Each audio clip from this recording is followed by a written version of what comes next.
üçün nə gecənin, nə gündüzün, nə də ki fəslin fərqi var. İlin 12 ayını eyni keçirirlər. Sübh tezdən sürünü otlağa çıxarır, gün batanda isə obaya qayıdırlar. Bu həyat tərzini sevdiklərini deyirlər, çünki ata-babadan belə görüblər. Elə ki yay gəlir, Ordubadın ucqarları onların məskəninə çevrilir.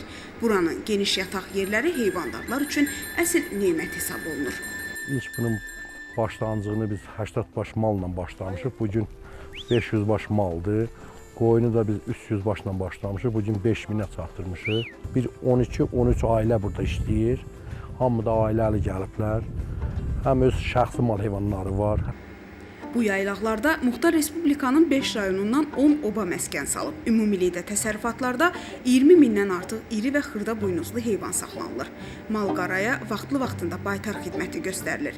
Bunun nəticəsində də heyvanların cins tərkibi yaxşıdır. Artım da öz yerində. Saxlanılan cins keçilər ildə 2 dəfə bala verir. Hər keçidən 3 litr süd sağılır. Bir 35 baş bir Türkiyədən yeni cins o keçilərdən gətirmişik. Onlar da mexaniki sağılır bugün.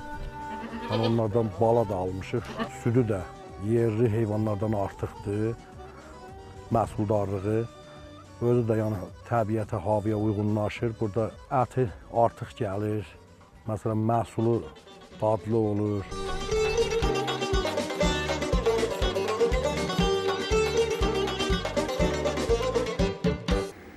Yaylaq həyatı ədəbiyyatlarda təsvir olunduğu qədər maraqlıdır. Dağların qoynunda hər şey təbiidir.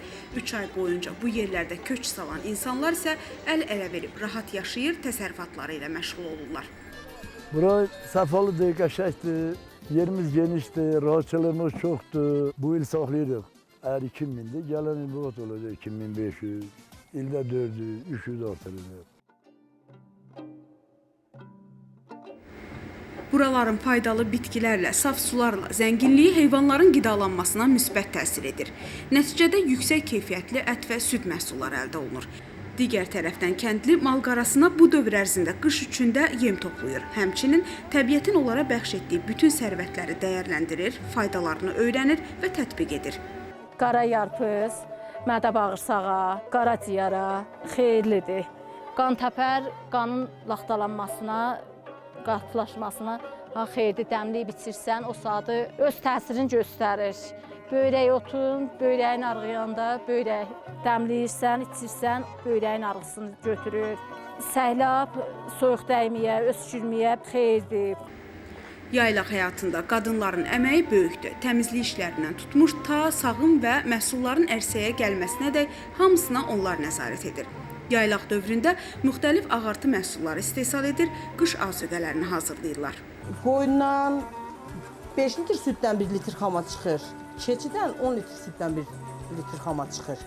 İnəkdən də 10 litrdən 1 litr çıxır. İnəklə keçi yağsızdır, amma qoyun yağlıdır. Hazırlanan ağartı məhsulları ərazidəki bulaq sularından istifadə edilərək yaradılan təbii soyutma sistemində saxlanılır. Alıcı sarıdan da heç bir problemləri yoxdur. Ekoloji cəhətdən təmiz, keyfiyyətli məhsullar böyük həvəslə alınır. Kəndlilər dolanışıqlarını həm də yun satışı ilə əldə edirlər. 100 baş heyvanımızı saxlayırıq burada. Yununu qırxırıq, istifadə edirik.